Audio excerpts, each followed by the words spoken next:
I can't date a white man. I'm sorry. Why? I can't. I just, oh God. I can't.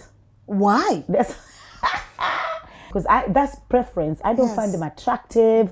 I don't find them, I know some people will say that, oh, they're understanding. But for me, I've never been attracted to a white man. Yeah. I don't care how rich he is, how poor he is, how well educated he is. Me, black all the way. You know me, I've experienced that black. And when I decided enough of this and set my goals to what I wanted, I began to think, who are the people who have these qualities? And so I was able to identify this kind of culture. And unfortunately, my brothers, including my own brothers, and you, my brother,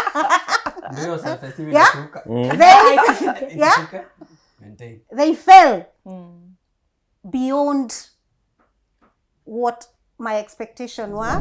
My partner who I'm with, the first night we met, champagne, flowers. Hey. Come on. And restaurant. That was a no-brainer. And I'm thinking, fish, this one wants to eat fish. So I said, for fish, when I want to eat fish, there's a nice restaurant in North London. Let's go eat fish. I was never called back. Yeah. The other one who wanted to come, oh, nakam, unipikie. And I'm just thinking, no, it's supposed to be a date. I want to go out. I want to feel special.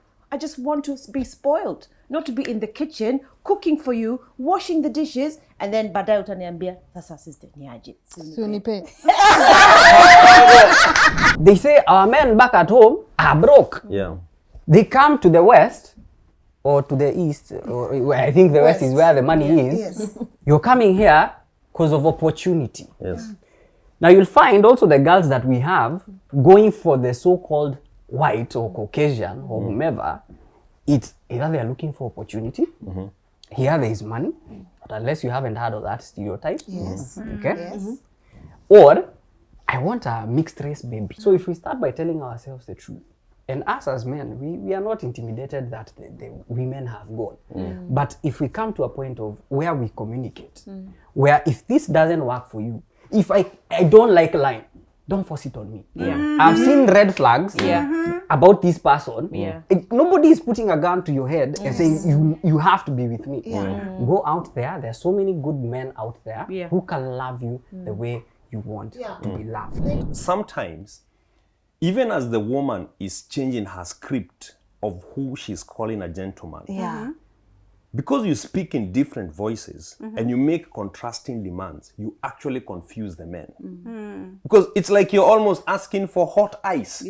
Sometimes you want... For what? Hot ice. What? Hot ice which doesn't exist. On one side you want a man who doesn't cry, who is strong. The other time you are Then a in man the evening that you're cries. saying, Sulie tu. I need someone who is vulnerable. So at the end of the day, the guy is like, and what does she exactly want? And that is part of the confusion that I think we have for the men. Do you think, honestly, there are black women who are making a killing by dating or marrying white people? 100%, I would say yes. 100%. They have ulterior motives. Yes. What I was saying, for example, about myself, and I believe from what I heard from my sister there, is you have what you want. You're not going to be with someone for what they have, right? I have my own career. In fact, I would stand here and say, I don't need a man. 100%, I don't need a man.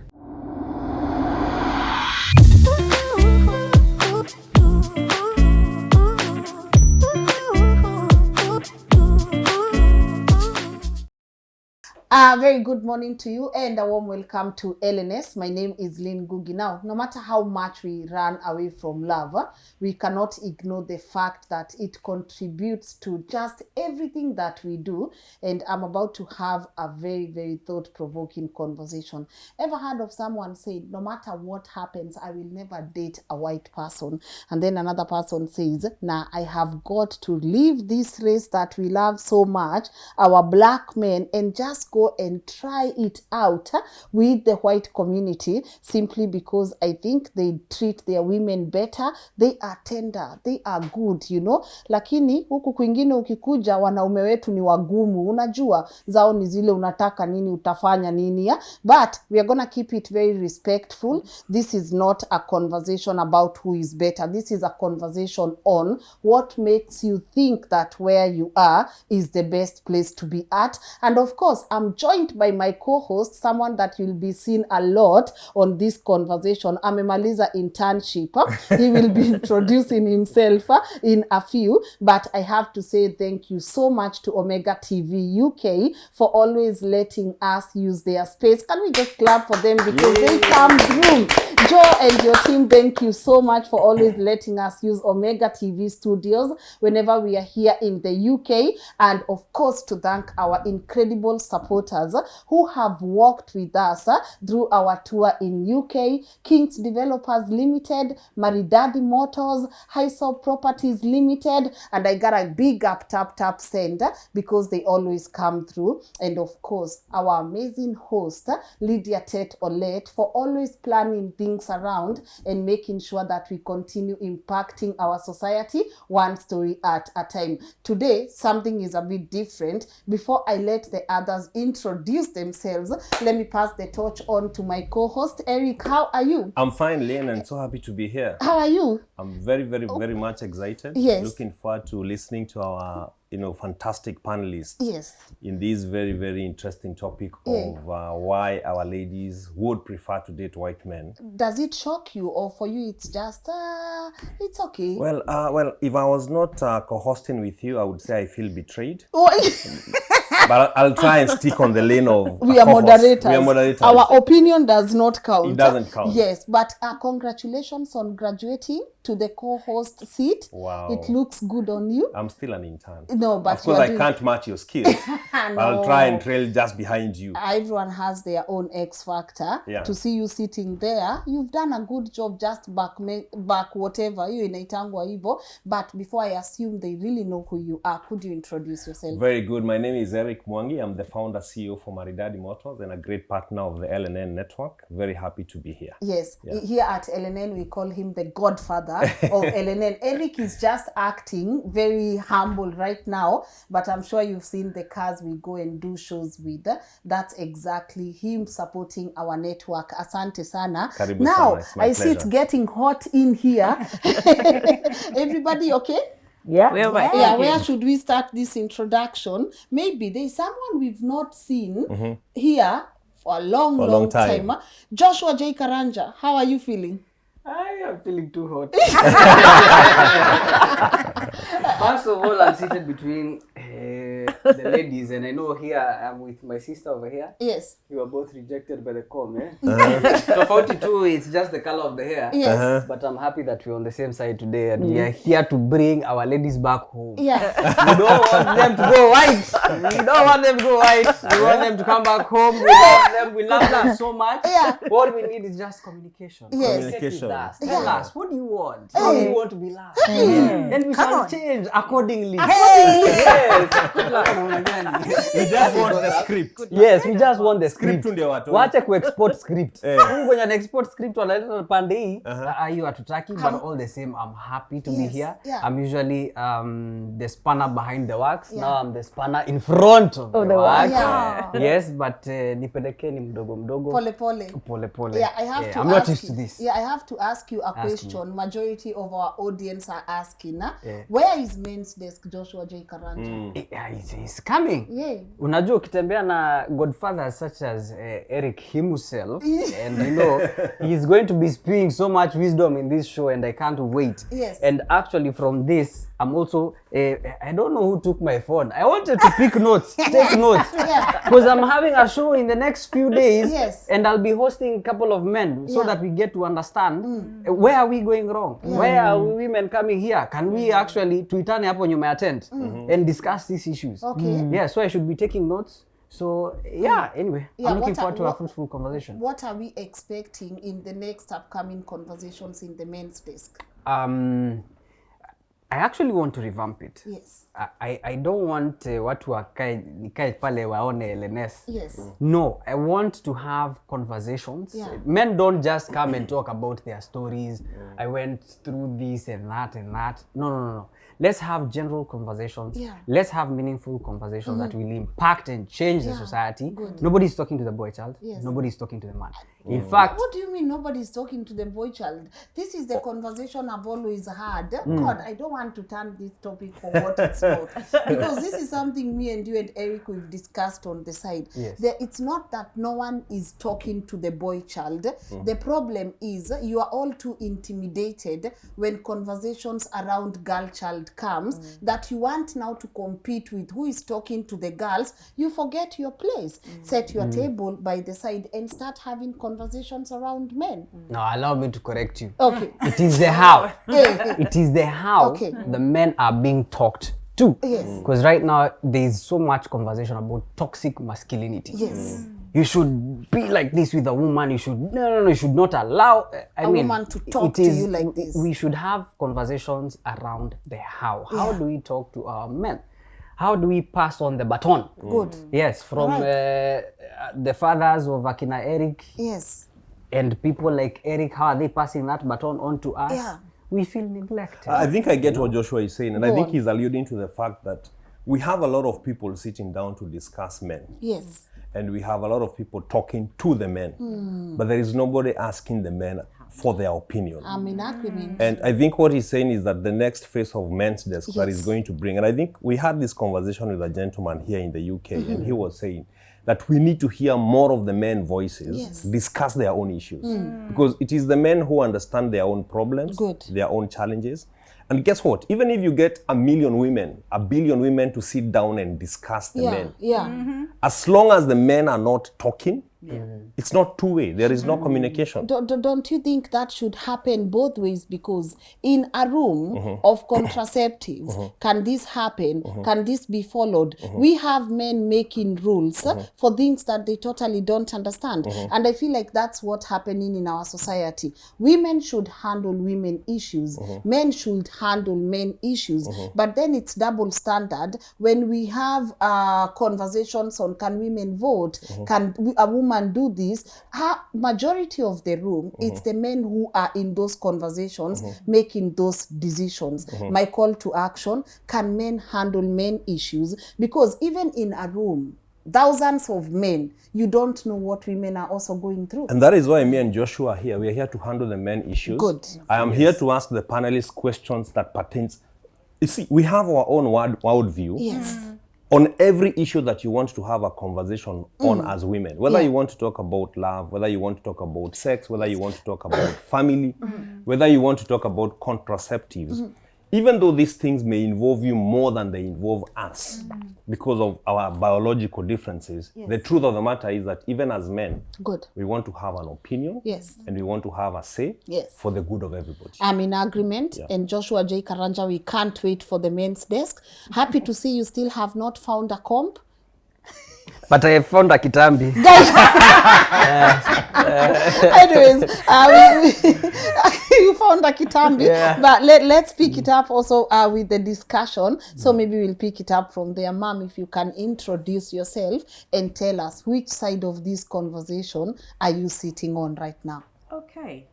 My name is Pascalia Pamba. I'm a mum, I'm a mother to a teenager, and I've been residing in the UK for over 15 years. So you can see majority of my experiences is based on being here. I'm Kenyan by birth, but I've also experienced being in a relationship with our brothers. Yes. So for me, it's easier for me. I find it's easier to be in a relationship with a white person based on my current situation, Yes. based on my age, Yeah. based on my life experiences. Okay. I was married to a Nigerian. So Nigerians and Kenyans, we're all brothers and sisters. Yeah. Same color. Yeah. So the same mentality I could see with our brothers and sisters after my marriage broke down.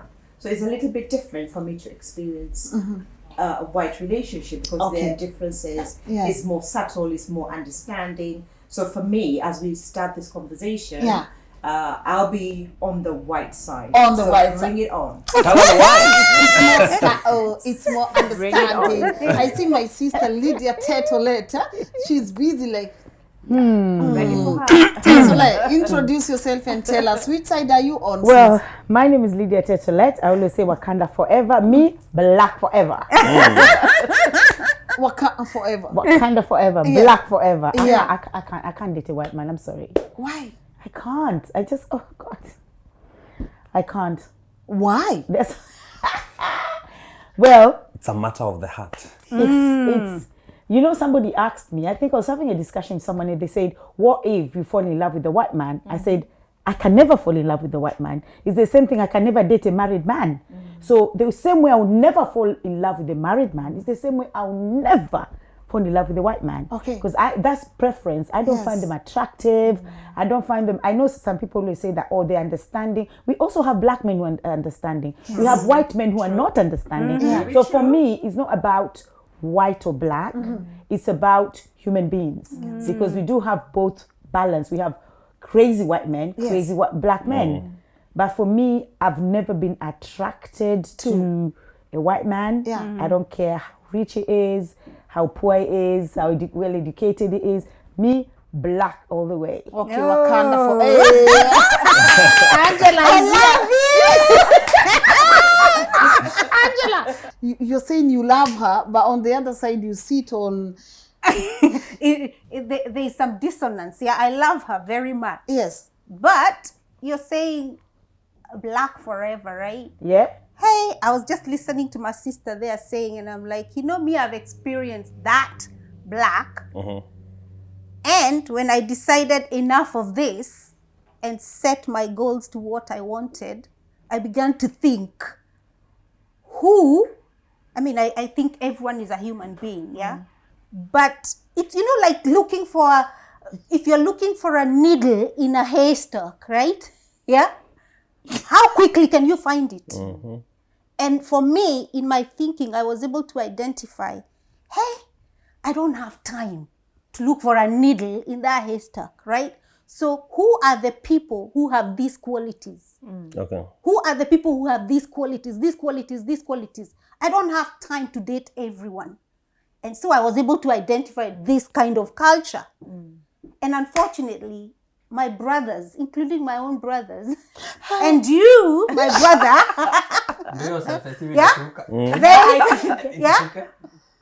they fell beyond what my expectation were. And like I said, because you don't have time to date everyone and you want your own thing, I'm like, hey, I'm gonna go for these people who have this culture of maybe respect, this culture of tenderness, this culture of admiration for women. And by the way, I'm not saying that I don't know. I've got some friends of mine who will have amazing husbands, amazing partners, but they are very rare. And then I was thinking in terms of, who is this person who can adore me as a woman?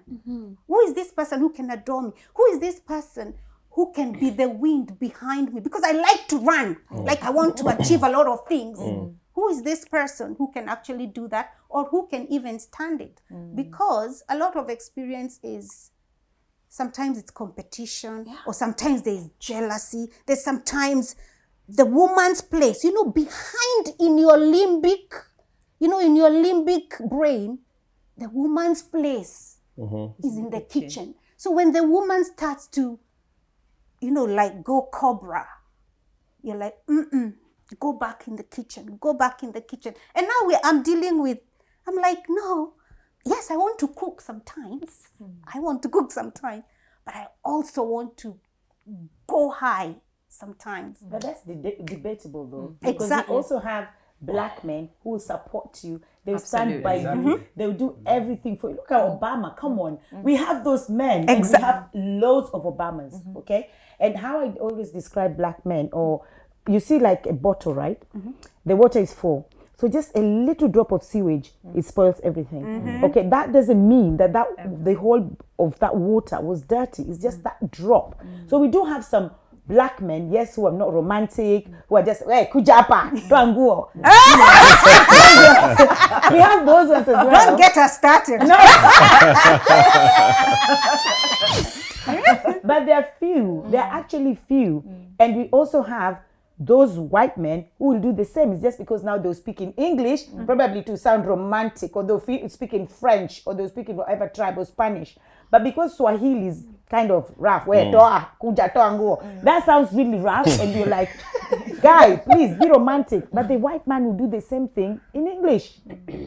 Do you understand? And then you said about expectation, and I feel like that's the problem, because we do come in relationship with expectations, and then when that expectation is not fulfilled, then you start thinking, oh my God, this guy is not good enough for me. But I think if you're going to a relationship, don't go with expectations. Just go with that open mind that, okay, this is how this relationship is going to run.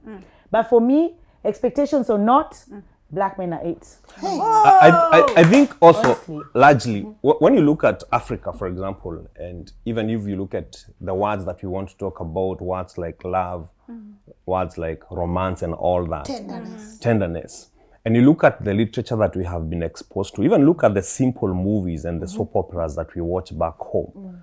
I would, for example, want to challenge the audience and ask, how many of us have ever watched a romantic movie in your mother tongue?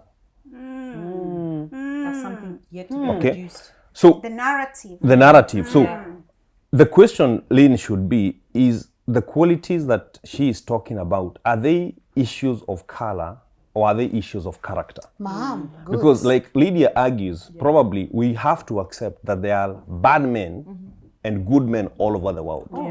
Bad men and good men come in many different shades and colors. I think it's just an issue of being able to find your good man. So what we can say, so that we do not kill Joshua's self-esteem, probably, No, we love him. He's our brother. is that you found a good white man. Yeah. But it doesn't mean that our sister here cannot find a good Black. man. Yes. And that is why I substantiated, I said, I have friends who have, like, genuinely Yes. nice Nigerian husband, nice Ghanaian husband, nice Kenyan husband, and at the same time, and partners and boyfriends, but at the same time, I have others who they rock up middle of the night and they expect you to jump out and go and cook. I can't be doing that. But remember, that's what they saw in their mother's house. So that's what they're coming with. And that's why they'll say, you don't meet those standards if you're a woman who's not doing that. And I'm saying, I can't do that. I know, Lydia, you said you don't go with expectations. But I believe in going with expectation. I have a goal. I have to be able to achieve. I have to be able to see that this is happening for me. This is happening for me. Because that's, for me, as an evolving human being, I want to be able to feature my, when I sit with someone at the end of the day, am I feeling happy, right? Are you fulfilled? Am I fulfilled, especially? I don't want someone to come with like those things of, oh, mwanamke ni kitchen, mwanamke ni hivi. Sorry, I'm saying woman is this. Woman is this. For my lovely other non-Swahili speaking friends. Or, oh, you can't wear those ripped jeans. That's not the way a woman behaves. You can't go to the gym. That's not a woman's place. You can't look like, you can't be bodybuilding or what. That's not, I want to do what God, what life brought me here to do, to be the full of me. And what I want is someone who is ready to support me in that. And I'm not saying a black person cannot do that, because But I have it's seen rare. some. It's very rare. And thus, I said, looking for the needle in a haystack. You won't do that. See, I think don't the have explanation time. I see, too hold deep. on. I see, yeah, ma'am, you are about Just to be raise your hand. what Go. you're saying, Yeah. you said you cannot. With love and experience, you don't use the word can, because after I got divorced, I was single for a long time. And I didn't even think about dating because I was busy doing studying, looking after my child. And I did have situations where I was given opportunities to sort of like date our fellow brothers. And the first thing someone will say, "Ndakuja kwako lini unipikie samaki." Ndakuja kwako lini unipikie. So I'm just thinking, I've been single for a long time, and you absolutely want me to come, you want to come to my house and cook? Not even saying, let's go to the cafe and have coffee. So for me, that was a no-brainer. All the men I met, as you're saying, having been based on our parents' experiences, they wanted to judge me by my cooking in my house. Whereas there's a cafe, you can have coffee for £1. Yeah? My partner who I'm with, the first night we met, champagne, flowers. Hey. Come on. And restaurant. That was a no-brainer. And I'm thinking, fish, this one wants to eat fish. So I said, for fish, when I want to eat fish, there's a nice restaurant in North London. Let's go eat fish. I was never called back. Yeah. The other one who wanted to come, oh, nakam, unipikie. And I'm just thinking, no, it's supposed to be a date. I want to go out. I want to feel special. I just want to be spoiled. Not to be in the kitchen, cooking for you, washing the dishes, and then baadaye utaniambia, sasa sister, niaje. Unipe.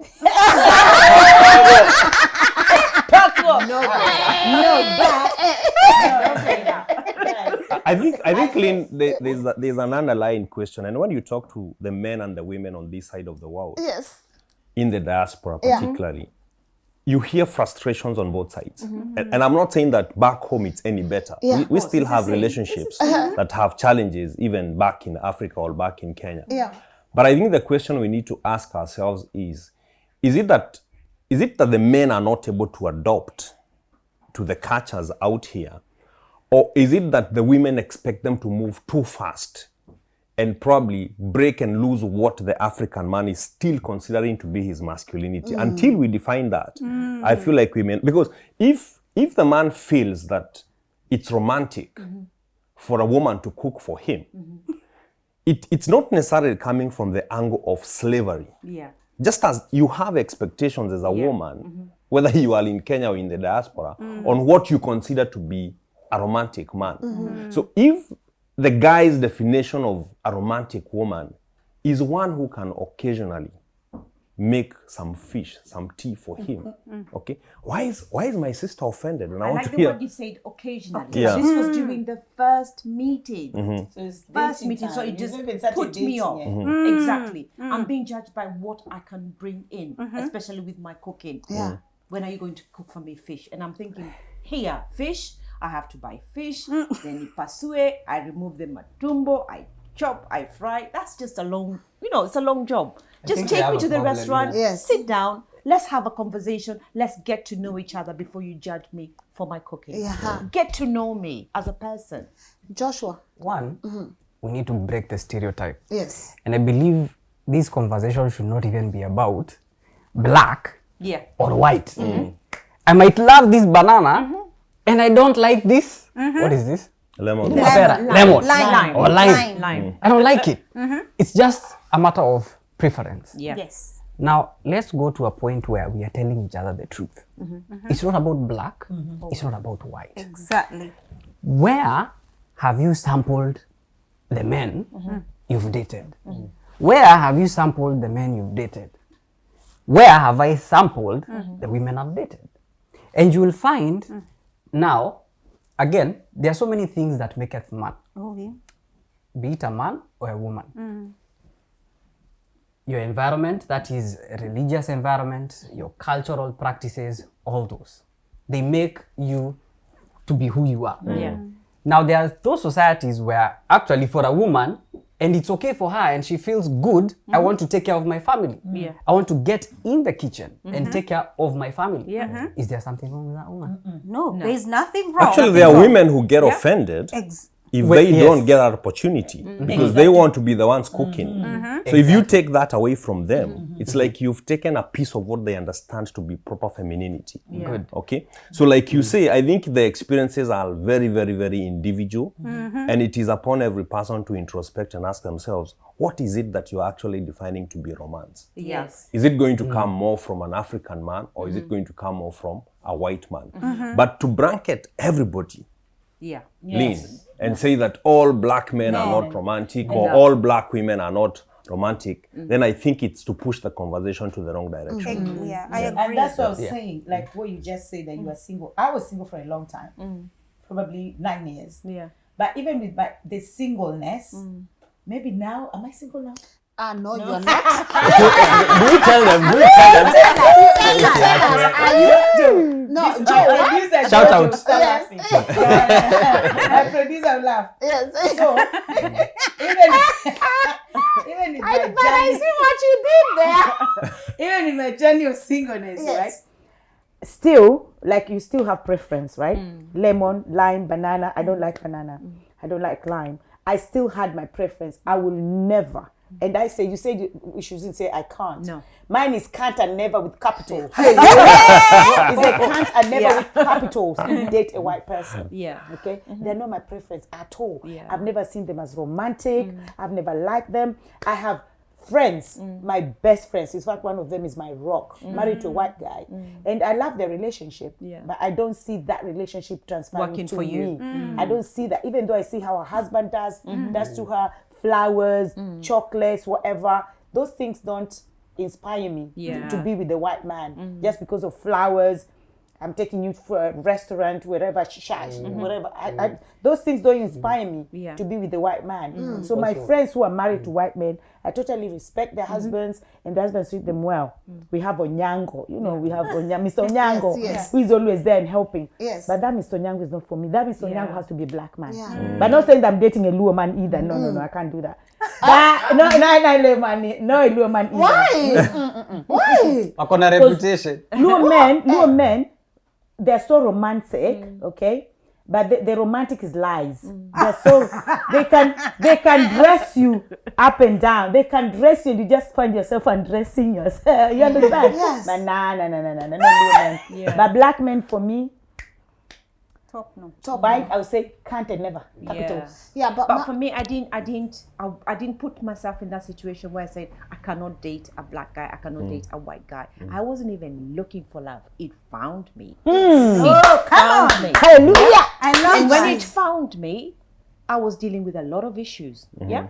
And when you're just new in a relationship, then you start saying, I'm doing this, I have mental health, I have this.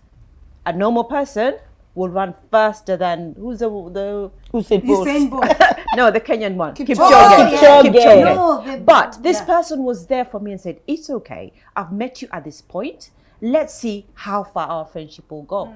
And for me, that was a no-brainer. But I know, having been with the other black men before, when I mentioned that the taboo subject of mental health, it was like, whoa, mental health, madare. No time for that. Yes. But this is a time when you just want someone to open up to you or give you that opportunity just to say your experience and say, nitakushika mkono, twende. Pamoja. But Joshua, okay, sorry. When you talk to the men here, because now we're listening to the feedback from the ladies, what do they tell you happens, particularly when there is that migration from Africa where, the cultures that you ascribe to as a man and as a woman are being affirmed into a space where it's open, the cultures are being challenged, the definition of masculinity is completely, or is on the table for dissection. Let's discuss this thing you call masculinity. What do the men tell you? Does it make them stronger, weaker, confused? Are they lost? Again, as I said, we need to look at this from a point of truth. And from the point of understanding, number one, it's just the same way Lynn will tell us. Yeah. She will never eat githeri. You put githeri over here, I will not eat. she will not eat Nasi it. maringo. That's my favorite. Nasi I know maringo. it is, but it reminds me, it's because I ate it, so I much, didn't have yeah. options. And reminds you of poverty. It's a trigger. Yeah. For me, Okay. githeri is a trigger. I will not eat. I can't. Same as I can't. With capital. capital letters. Capital letters. Now, Yeah, but Eric, go on, Joshua. to answer that question, again, coming back to the truth, because even when you look at it economically speaking at home, finding jobs is hard. Yeah. They say our men back at home are broke. Yeah. They come to the West or to the East, or I think the West is where the money is. Yes. You're coming here because of opportunity. Yes. Now you'll find also the girls that we have going for the so-called white or Caucasian or whomever, it's either they're looking for opportunity, here there is money, but unless you haven't heard of that stereotype, okay? Yes. Or I want a mixed race baby. I want my baby to Yellow, come yellow. out this way. And then again, there's something we've been discussing about structures working here. So a woman knowing that if I get a baby from this place, hapa nitakula child support kama nani. But going back at home, that nonsense is not there. So if we start from a point of telling each other the truth, by the way, why am I here? And I love what mom has said. Love found her. Back at home, we have people, even there are this mixed racial, whatever, dating sites. People have gone there on purpose. Me, I want a white person. Me, I know here there is money. Okay? So if we start by telling ourselves the truth, and us as men, we are not intimidated that the women have gone. But if we come to a point of where we communicate, where if this doesn't work for you, if I don't like line, don't force it on me. I've seen red flags about this person. Nobody is putting a gun to your head and saying you have to be with me. Go out there. There's so many good men out there who can love you the way you want to be loved. Thank you. Give them that I opportunity. think that's a very strong point because I've also had an opportunity to just interview people, and you look at why exactly were you with this person, and you find that their reason was not genuine. It's because they were after something, you know. It's because they knew the bread is well buttered, that side. All they thought. Yes, all they all they thought. Because I once interviewed one, and of course the bread was well buttered, but it comes with a lot. It comes with a lot of vices. They either what is it, physically abuse you, mentally abuse you, make sure you are the slave that you are supposed to be, and then you end up now coming back and saying, I think our African people, but on the issue of using white people, because I've also seen it's a trend. Our women will intentionally leave Africa because they want to use you, dump you, get what they need to get from there, and leave you. And you as a white man, you are there, oh, this is love. She loves me. Do we ever think of the emotional damage that we also cause these white people? Because, of course, I think they are more tender, as you said, because Africa will teach you how to be tough. Africa doesn't have time like, do this, or don't go to the shamba. You wake up, even before your mom speaks. You already have my mom, even before she speaks. I knew it was time to wake up, go to the shamba and do what needed to be done. It's not her fault. She learned that from somewhere. But going to the question, Angela, do you think honestly there are black women who are making a killing by dating or marrying white people? 100%, I would say yes. 100%. They have ulterior motives. Yes. What I was saying, for example, about myself, and I believe from what I heard from my sister there, is you have what you want. You're not going to be with someone for what they have, right? I have my own career.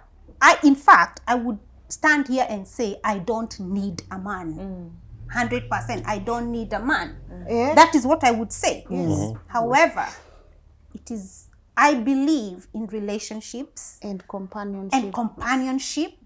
I believe in, I want to travel the world together. I want to do this together. I want to be able to go and sit in a restaurant and laugh, laugh out loud with someone who doesn't think, oh, what's wrong with you? Why are you opening your mouth like that?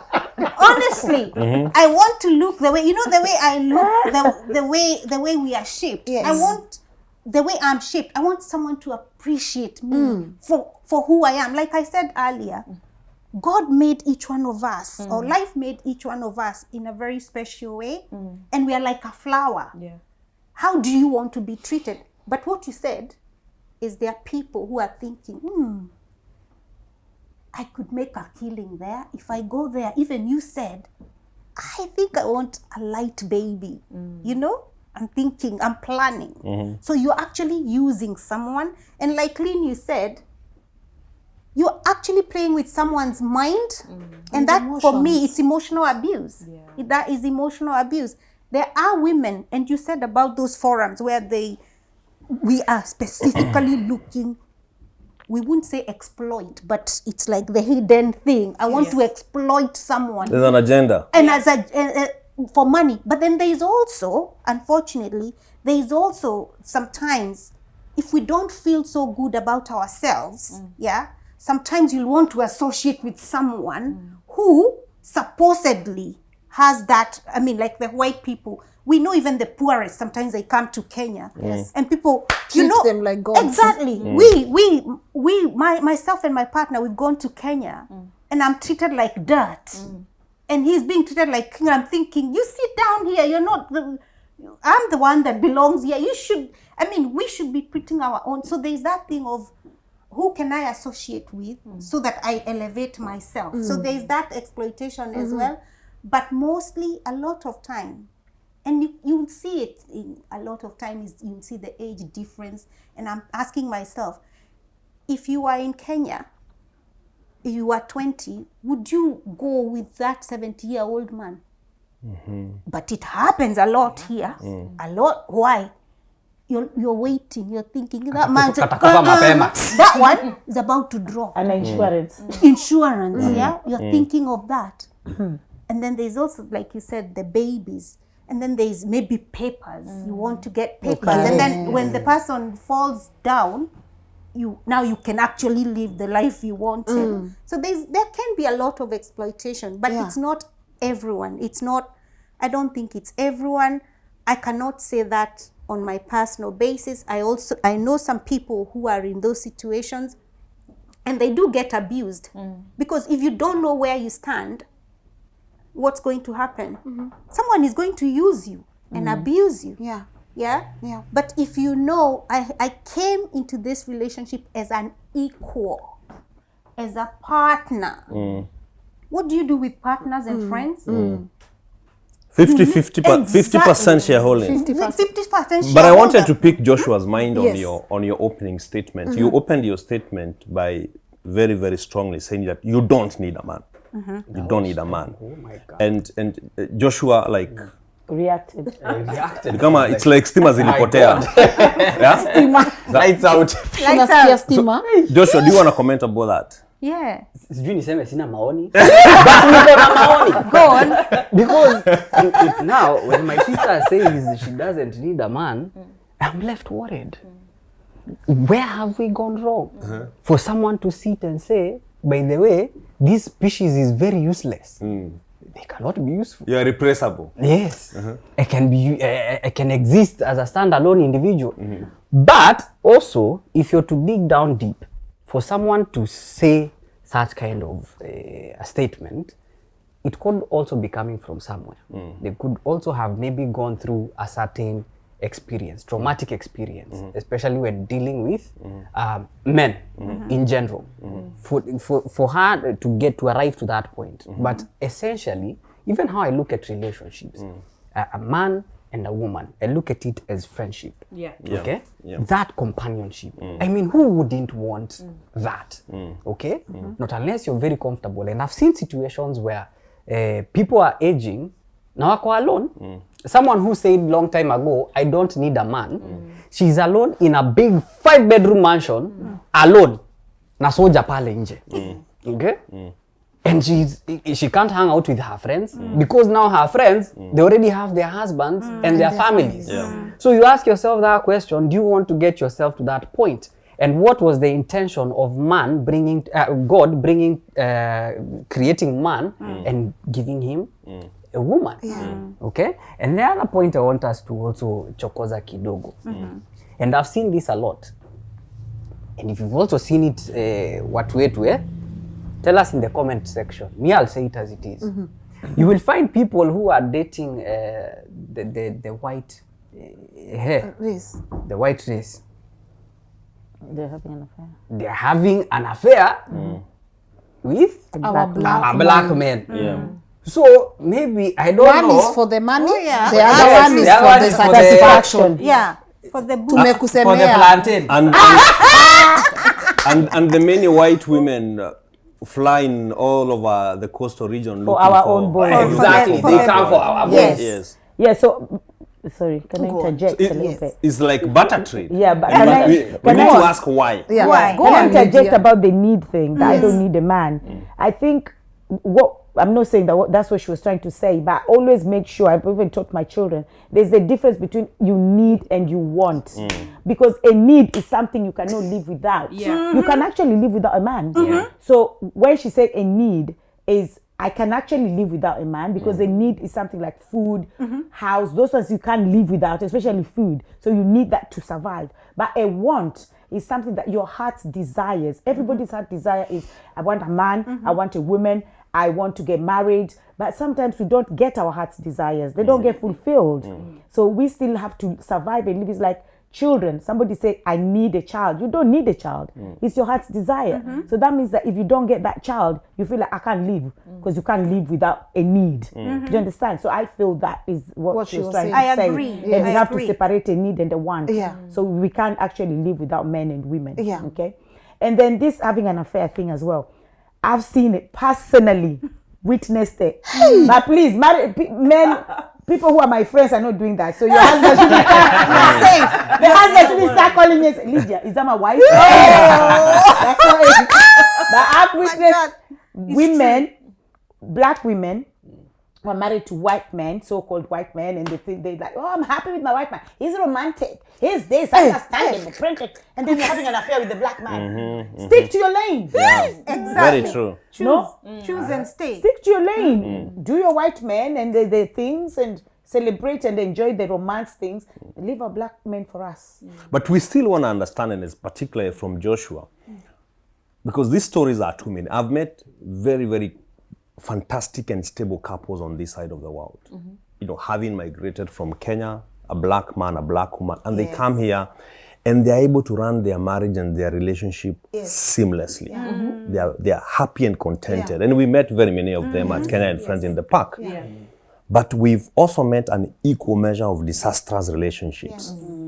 Couples that were stable back home, but when you move them from home and you bring them here, it's a disaster. All of a sudden, the man is complaining that the woman is not submissive, and all of a sudden, the woman is complaining that the man is all of a sudden not helpful, is not romantic. Where is the problem? I think it's a character issue. Miles Monroe says, I think it's 3, but I can only remember 2. Things can change a man or a woman, sex and money. Give a woman sex or give a man sex, and give a woman or a man money, and you'll see their true character, you know. I think it's the foundation issue, because yesterday I interviewed a Kenyan couple, Charles and his sweetie wife, and they've been together for 27 years, and they've made it work here. But what was the foundation? You get it? If the foundation is wrong, even if you come from Malaysia, you come from Ghana, all the way here, because here first, once you get a good foundation, your finances will start to you'll start to have your money, you'll start to have this small independent. The constitution or the laws clearly state you cannot even lay a hand on a man or a woman. So once you get here, if your foundation even back home was not okay, then there's nothing much, right? Again, a character issue and the foundation. Here, people work so hard. A man goes night shift, a woman is day shift. You cannot afford nannies here. You can actually affording a nanny in Lydia. Have you ever had a nanny? I was my own nanny.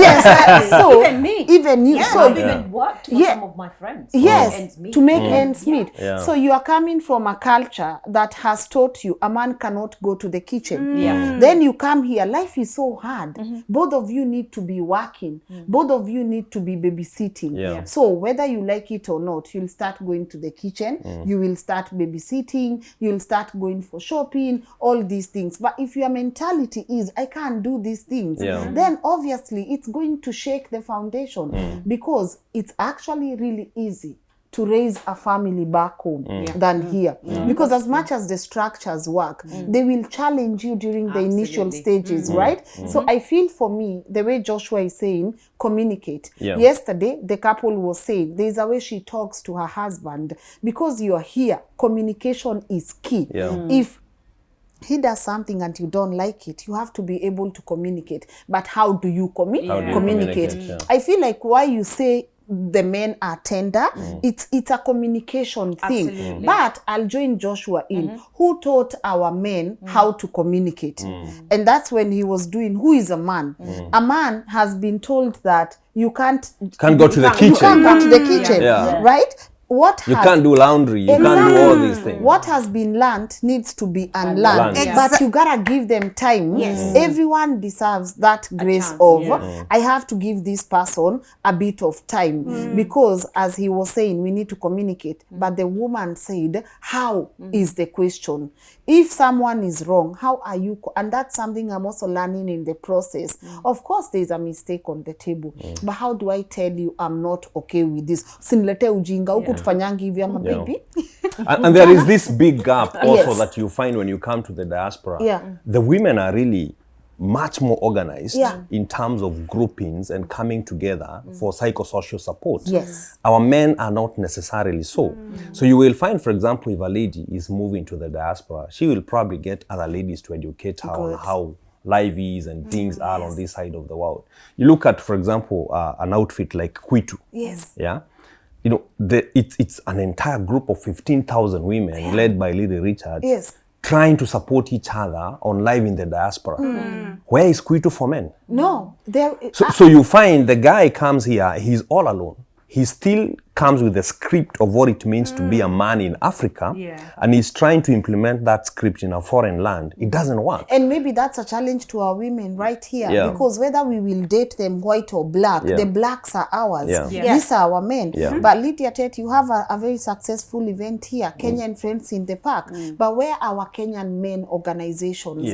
Where do men go and talk? You guys can sit as women and you have, because it's easier for women to talk. But why are we lacking such groups for men in diaspora? Because I do agree, and I own up to the fact that if, for example, I moved with my family from Kenya to here, you know, there are probably things I don't do back home that I would need to start doing here. Because if all of a sudden my wife cannot afford a nanny, then I probably have to step in and help in some of the, you know, the home jobs that needs to be done. But if I am not properly educated, then I have to be given time to adjust to the culture shock. I don't think it's about education. I think it's adaptation. Adaptation. It's not even education, it's You're adaptation. getting it wrong. No, because the major issue, and to answer that question, the issue is culture change. Shock. it's a culture shock. Exactly. No, not shock.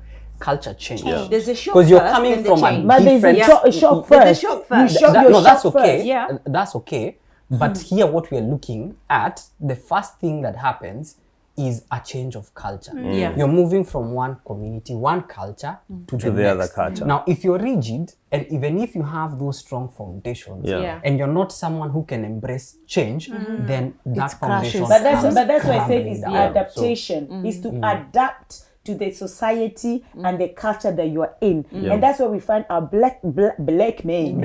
Our black men. It's hard for them to adapt. I'm telling you, there's sometimes I've walked in the streets and it's not like I'm against women or anything. And I feel sorry for a black man. I see black men walking with paper bags. And I'm thinking, and I'm not saying that is my job. I'm not Garbage saying that. bins, actually. Yeah, I'm not saying that that's my job. And I see them pushing the baby. I see them doing things that they are not used to do back home. And now they're here. They have to do them. So for me, the problem is to adapt. The adaptation, they some people find it quick, easy. Some people find it really struggle with that. And the ones that are struggling, yes, we need to give them time. But when you're giving them time, what's happening to you at that particular moment that you're giving somebody time? What's happening to you? Are you stagnant? Are you there waiting? Oh, let me give them time so they will adapt to help me with housework, to help me with the children. That's when women lose it. But no one is answering my question though, because Lydia, I know first you have a very beautiful group of women. Even when we came here, we found they had cooked for us. They had just like there was no man. There was no. I trust Joshua. But it's because you guys have built a community here. And you also have your own two groups, right? Where are the groups for African men? You see with African Where is men, the man in the diaspora? No, That's you what see, we do have, but it's not a lot, but we do have.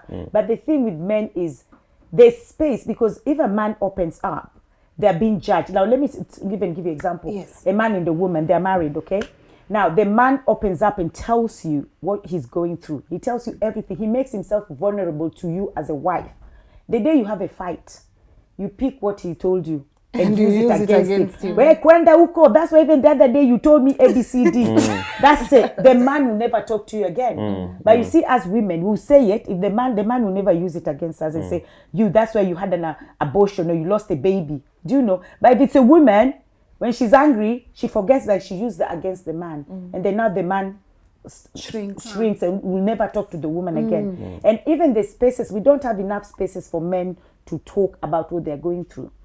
And that's the problem. That's the problem in diaspora. Men don't have enough space to talk about what they're going through because of being judged. Because even men to men, a man will still judge a man and say, we wacha, we kwa mwanaume. Hiyo ni kitu ya kulia. So even though men would like to have that space to talk about what men are going through, but they're also judged by the same men.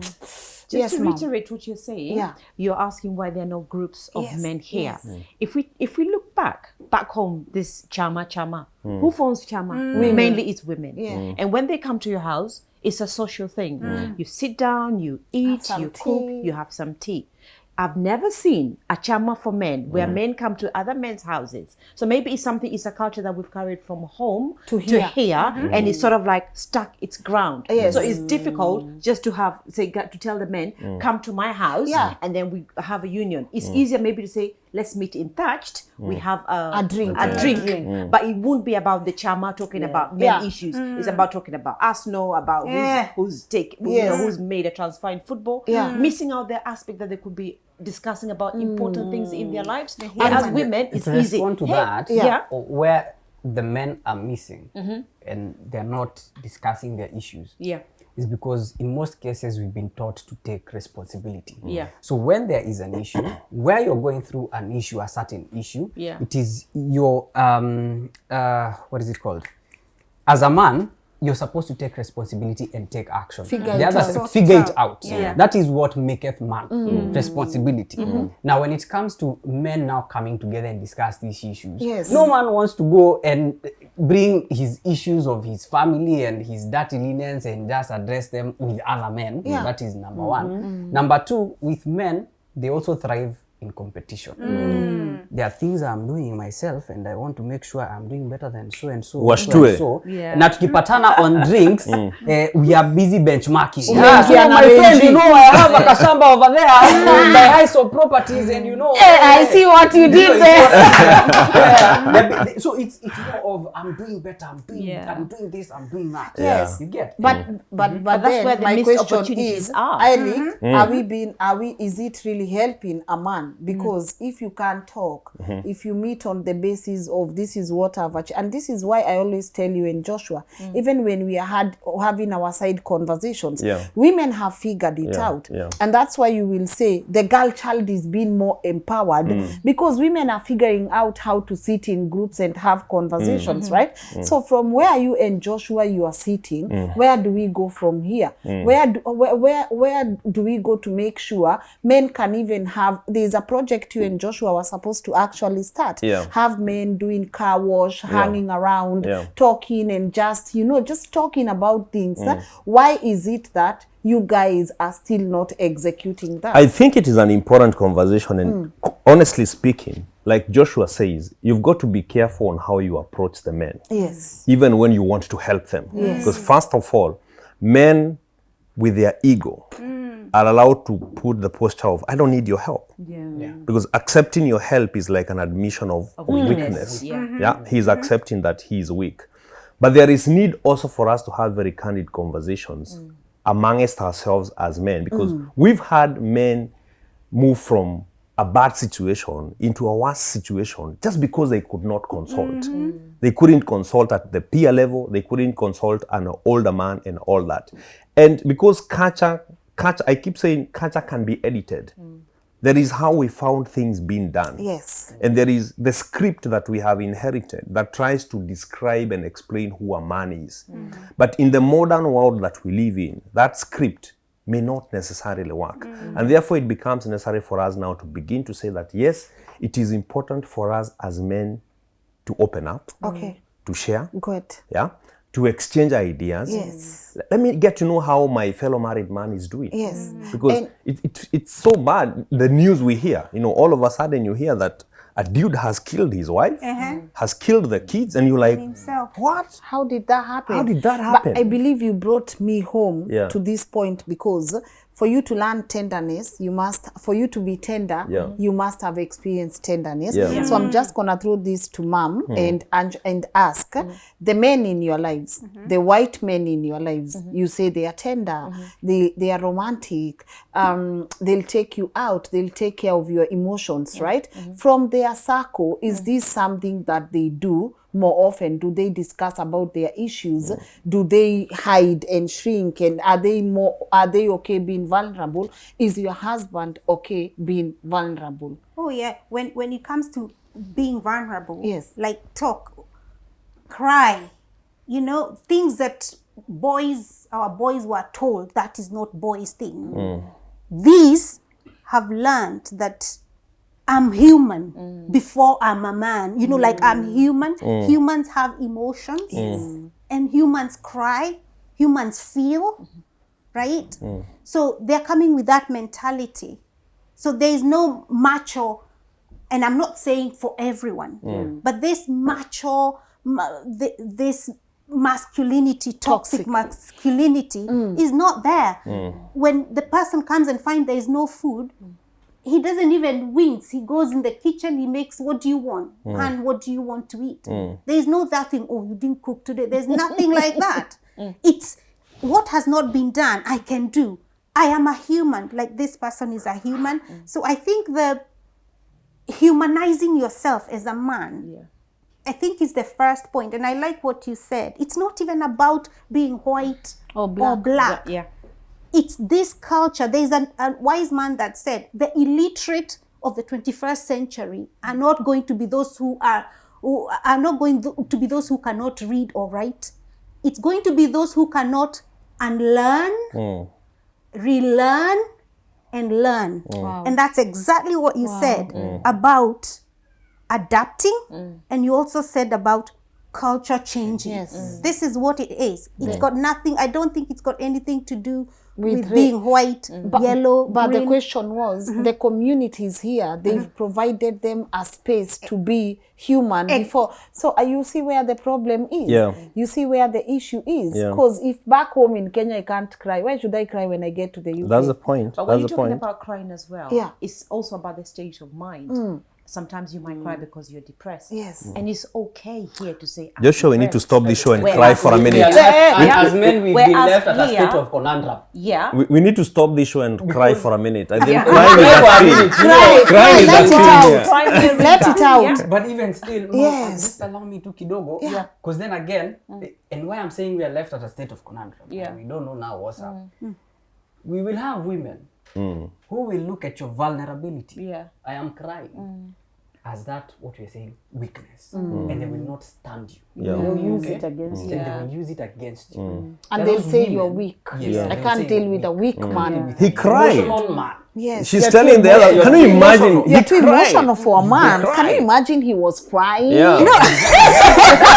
And then on this other end, we have now the women who are saying, "No, I want an emotional man." So as a man, you are left confused. What do I do? Do I cry? Do I not cry? Do You I be human. You find the right person. You be human first. But Joshua raises an Yes. important point, Yeah. which should not be lost. Yes. That sometimes, even as the woman is changing her script of who she's calling a gentleman, Yeah. because you speak in different voices and you make contrasting demands, you actually confuse the men. Because it's like you're almost asking for hot ice. Sometimes you want For what? hot ice. What? Hot ice which doesn't exist.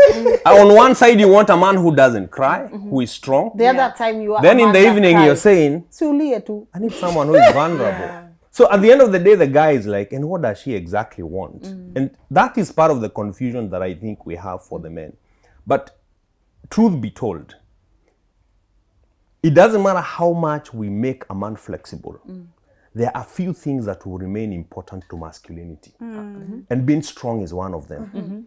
And I think women expect more of strength from the men than they expect vulnerability. Because at the end of the day, we have to agree on one thing, and please do not misquote it. A woman is kind of, at the end of the day, designed to look up to her man. Not look up in a bad way or in a begging way with a begging bow, but if things are really tough and hard, I think at the end of the day, the woman expects the man to provide leadership. Lead me.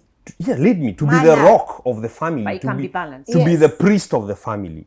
And you to help him in being strong and in looking for the direction for the family. For you now to demand a man who cries just because a tree fell outside. So wait, because a tree fell, you want to cry? No, you can't cry for that. Don't you think you are now the reason men will not cry Exactly. No, Exactly. No, what I'm trying to say, Lynn, is this. The threshold to see a man's tears cannot be the same as the threshold for seeing A woman's woman's tears. tears. Okay, the man has to definitely be a bit stronger. There is a reason as to why, even in terms of the physique, the physical body, the man is designed as more stronger than the woman. There has to be a message that God was trying to communicate to us as human beings. That guess what? Both of you are human. You have the same feelings and the same emotions, but your thresholds are completely different. And let me tell you one thing, my dear sisters here. In a peaceful world, women will demand peaceful and rational men. But if you go back to where the human race is coming from, the world of war and conflict, the women who lived those days did not want men who could cry. They wanted men who could fight the battles for the community. They wanted men who could resolve issues. They wanted men who could protect them. Protect them from the wild animals. Protect them from other cruel men, from And other the communities. mosquitoes. But is it needed now? It is only in the civilized world, okay, that because women feel safe, you have the police to protect you and all that, that all of a sudden you want a man who goes to the salon with you. That did not exist. Men were supposed to be hard and strong and ready for battle to protect their women and their children. And we have to accept that it is going to be a transition. It's not going to be something you achieve overnight. Yeah, but Eric, protecting your wife with all those aspects that you've spoken about, the animal, the this, that doesn't mean that you cannot cry. That doesn't mean that you cannot cry, because crying is an emotion. God gave us, every single person has an emotion. We did not prohibit So crying. that doesn't mean that if you're that doesn't mean that if you're hunting and protecting your wife from a lion or whatever, that doesn't mean that you cannot cry. No, we are not saying that a man cannot cry. What we said is that a man is not going to cry because milk has spilled on the ground. No, but The threshold is going to be different. Yeah. The reasons as to why the man is crying, and we've had men crying. Ladies, it's not that we have not seen our friends cry, or it's not that we have not been to tears ourselves. But the reasons as to why a man is crying has to be deep, it has to be varied. What we are discouraging, my what dear do you mean sister, valid? What is valid for somebody to cry? varied is strong enough, big enough. You do not want men who cry over every small thing in the What society. is small thing in I the beg to society? differ. Seriously. Mom has a point. Go on. I beg to differ what you're saying, because when you're saying that it has to be at that threshold, so ndiweze kutoa machozi, you're holding back. You just talked about transition, and someone introduced himself as a house husband. So when you talk about house husband, your roles are reversed. So you're the one who's looking after the children more, while your wife is going out to work. So you can imagine all the frustrations of looking after the kids, cooking for the family. If it gets too much to you, you have that space to open up and say, you know what? That doesn't make you less of a man, because your roles have been reversed. So it's just a way that it gives you a space of you to open up your emotions without putting yourself as a man, because men have emotions as well. And I want to get back to you, because I do not fully agree on this thing of trying to soften our men too much. It doesn't work for me. Yeah. Okay? And I like to say this, Joshua. it goes back to the women becoming a confusing factor of the men in their lives. Thank you. If you decide that you want to keep a lion, Yeah. you've got to know that a lion is a completely different animal from a gazelle. That needs to be in the zoo. Okay? If the only thing that you want to give an animal is popcorns, then you don't take a lion. And the point is, masculinity, okay, has to be defined much more using strength than softness. So when you Because when you need strength in the society and you do not get it from the men, I am not sure where it's going to come from. And the point that we are trying to bring about is, every man tries to be a hero. Yeah. And every man tries to pick the battles to fight. What we should be encouraging our men to do is not to stop being fighters. It is to fight for the right causes. Yeah. But also not to be scared to show their emotions. And- Because when you talk about and- masculinity, And, it's and not we just have to the encourage muscles. them to make sure that the fights are about protecting their women and their children, providing for them, is not fighting them. Because the problem that we have with today's masculinity is that the man is fighting the people that he's supposed to be protecting. That is the problem.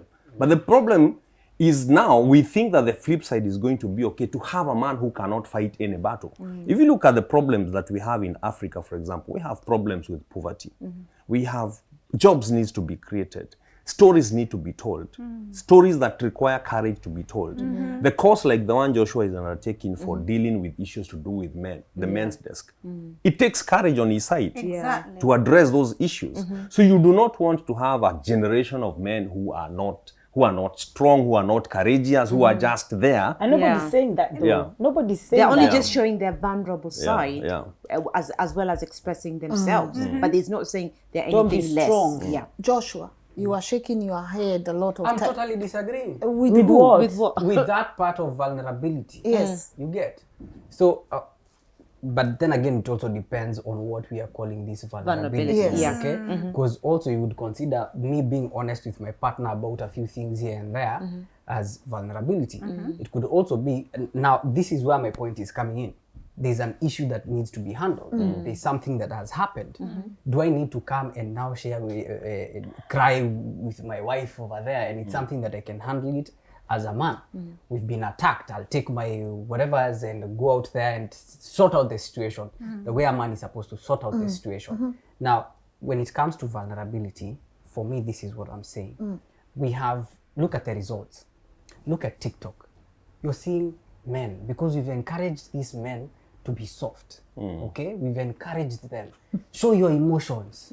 Now they are busy behaving like women.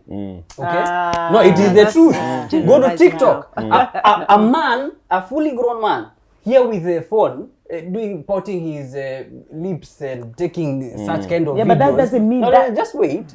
You have another video and it was trending. A man, or rather, would I call him a boy, hugging the mother from behind and touching the mother inappropriately. Okay?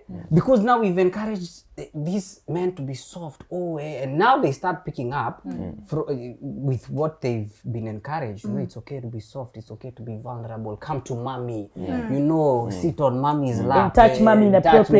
inappropriately. Is that how What we I'm taught saying. them? Can We I didn't ask teach you them that. something? We didn't tell them touch your mommy inappropriately. But on there, the video he's talking about, the mom clearly had no problems with But being was that touched. just done for views? Because when you're on TikTok, You can don't do it anything. for But yourself. even if you're doing it for what he's saying is that is a representation Yeah. of a young man right now. Yeah. Yeah. Even if that video is watched by 5 million people, Yeah. what makes you think your son won't Yeah. see it fit Yeah. to be the way, won't start behaving the way that boy is behaving? Because to them, I saw him touching mama's Yeah. Taras. Yeah. yes, taras inappropriately. Yeah. Even me now, I need to go start hugging my mom. Yeah. We are talking about a representation here. When you say women are confusing you, men are confusing us too. Can I ask one question? Before you ask, men are confusing us too, right? If I go to the salon, me, I'm here, the man is there. If I'm doing my hair, the man is also doing my hair. If I'm doing my nails, and I'm saying there's nothing wrong with our self-care, but you are also you are also confusing us. Yesterday you were masculine, ready to go to war. Today you are the one asking me, manicure na pedicure ni saa ngapi? So even us as women, we are left confused. Should I deal with this version of you? Should I deal with you chasing after lions in the, trying to make me safe? I think it's a general thing. Yes. We are confusing each other. And I agree with you. Women of today are also confusing the men. But yesterday in my conversation, maybe it's a psychological thing. I'm not defending the women. But yesterday my guest said something important. Sometimes you want it this way as a woman and sometimes you don't. Yeah. So you just communicate about it and say, I feel yesterday I wanted you more tender. Could you be rough now? Oh, wait. And the frustration I have had from the men, actually you put it right. The frustration, It's true. the frustration you hear from the men is that the average woman Yes. becomes a moving target. That today we are aiming at A, but before you aim and pull the trigger, she's now at B. Before you aim and pull the trigger, Ako C. ako C. Ametoka. Kabla ufike pale H, asharudi A. But don't you think? But like you say, that is why it is important, particularly for couples, to engage in continuous communication and something we call, with my dear wife, realignment. Yes. Because you will find, if for example you got married in your early 20s, your priorities Have changed. will change Exactly. in the next 5-10 years. Whatever it is that you are considering to be important. If you got married to a young lady who was excited about sports cars, trust you me, by the time she's having the second baby, she may not even want to see that sports car. She's seen it as a danger to the children. This thing can cause an accident. Because her priorities have shifted from being flashy and fancy into safety and security of the kids. But if the guy now insists on remaining on the same position that the relationship started, Exactly. now that becomes a problem. Yes, and I believe that's what Angela was saying. You see, the problem again when we go to who is a man, it's that you have a man here who now wants you to actually chase your dream without nipikie samaki. Nifanyie nini. Even him, he can get in the kitchen and do the same thing, right? But because culture taught you mwanamke hawezi niambia chochote, and you feel like a woman is a competition to you. But for them, I think when they work together, it's more of, we have a goal. You bring you pay for the house. I do Council tax. Education, insurance, all these things. They don't feel like it's a competition. But I feel like a lot of people view having your woman blossom as competition, and it still won't work. But let me ask the both of you, how do you submit to your husbands?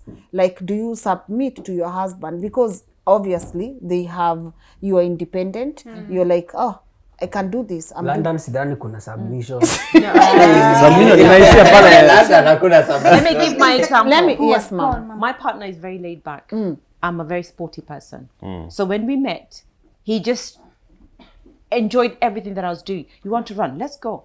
Juicy, 10 o'clock, we were running at night. Yes. Yeah. Which man, I was just thinking, which man can actually take me out 10 o'clock, kimbia usiku? But I felt the need just to run. So for me, I say in terms of submission, we have that openness that there are things we can do, there are things that we are comfortable with, but we have to come to an agreement. Yes. Yeah. I'm mature, he's mature, so we both bring experience in the relationship. But do you view him as the head of the house? Because again, I give him respect as a man, because even though he's white, he comes from a country that has culture as well. He's not English, but there's that culture that the man is the head of the house. But I just say, no, we're equal partners. Yeah, you bring this, I bring this. If it doesn't work, what's plan B? So that's how it's done. So mko pamoja. We are 50-50. 50-50. Joshua is not But 50-50. And if I can correct that as well, 50-50. But when it comes to, let's say, I'm from work, I'm tired, and then I engage Goni and I'm you're going to the kitchen? I don't think so. Take away. You've worked, I've worked. Why should you kill yourself? Can I ask Mama a question? Yes. Absolutely. You're earning. Yeah. He's earning. Yeah. Would you be comfortable taking all your earnings, giving your earnings to your man, and tell him, you're the leader, lead us? It doesn't work like that. Full stop. No, it doesn't work like that. What was the motive of your question? Yeah. No, there is no motive. That one even me, I disagree. Yes. No, but you see, we are trying to bring out. Yeah. But you see, that's how leadership is not. I give you my money. Yeah. It was just A case question. in John point. Maxwell It was said, just Yes. a you know, John question. Maxwell Yeah. said, Yes. leadership is when sometimes you walk in front of someone, sometimes they're on walk the side, behind. and sometimes you're on the back. Yeah. So depending on what needs to be done, sometimes you're actually in front of them. Come, I show you. I have been there before. Next time is, oh, let's work together and explore this situation. The next time is, you can do this. Go on, you can do this.